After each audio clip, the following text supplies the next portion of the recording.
I remember back in the early 2000s, YouTube pranksters would start with innocent pranks and they would get a lot of followers. They would build a great channel, which gave them a source of income. But as people saw that people were successful as pranksters, more and more people try to be YouTube pranksters. And then those pranks that they were using before weren't garnering as many views as they initially had. So they went on to more outrageous pranks, and they just kept escalating. That's the way that they could attract an audience. And I remember it went into pranks where we would see videos where people would be in the city. You would see them in their nice suits. You could tell they was during work hours. They could be in the middle of work, or maybe they could be going to a job interview. And all of a sudden, these people were on the phone, or they were just walking, and a YouTube prankster would throw either a pie on their face, or it would throw a bucket of paint, and it would ruin their clothes. It would ruin their day. How would they go back to work dressed like that?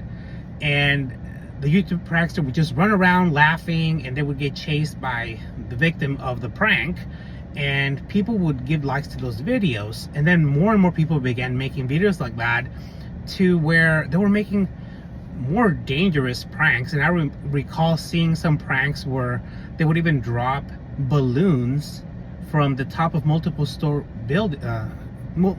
buildings onto people down below, and they would drop those water balloons on them. And people said that was dangerous, so they should not be doing that, but they still kept doing it.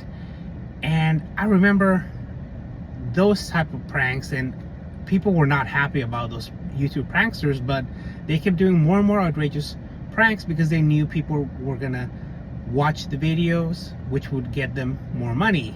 And I say that they remind me of current political podcasters and YouTubers, because it seems that if you look at their channels, they really embellish a lot on subjects, and they like to scapegoat people.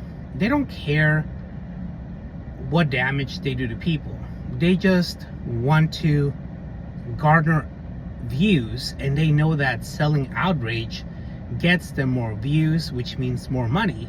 And that's why they remind me of the early 2000s pranksters.